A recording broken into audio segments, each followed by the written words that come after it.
আমাদের রাজ্যের নির্বাচন আছে 2026। রাজ্য নির্বাচনে কি দেখছেন? এই যারা লিডার রয়েছেন তাদের চার্ট কি আপনি বিশ্লেষণ করেছেন? তো আমি যদি দেখি আমাদের যে চিফ মিনিস্টার রয়েছেন আমাদের রাজ্যের মাননীয় মুখ্যমন্ত্রী মমতা বন্দ্যোপাধ্যায়, তো এনার ডেট অফ বার্থ যদি আমরা গুগলে গিয়ে দেখি, এনার ডেট অফ বার্থ হচ্ছে 5/1/1955। বছরটা মমতা ব্যানার্জির জন্য ভালো। স্লাইডলি আমি তোমাকে বলবো তৃণমূল দলের বেশিরভাগ ব্যাটনটা যদি অভিষেক ব্যানার্জির হাতে চলে যায় বা অভিষেক ব্যানার্জি যদি একটু হ্যান্ডেল করে, তৃণমূলের রেজাল্ট কিন্তু মাচ বেটার হওয়ার সম্ভাবনা কিন্তু রয়েছে। কেন? কারণ তোমাকে আমি বলি, অভিষেক ব্যানার্জির ডেট অফ বার্থ দেখো 7/11/1987। গুগল থেকে আমরা এটাই পাচ্ছি, এবং এটাকে টোটাল করার পর সিঙ্গেল ডিজিট যদি তুমি করো, এক সংখ্যার উপর দিয়ে আসবে। এক হচ্ছে সূর্যের নাম্বার, কিছুক্ষণ আগেই বললাম।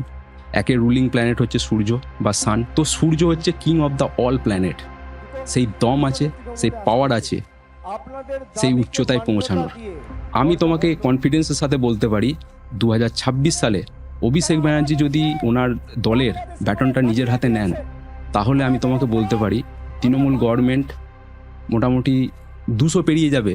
নিউমোলজি অনুযায়ী আমি তোমাকে বলছি না, এটা আমি তোমাকে কনফিডেন্সের সাথে বলছি।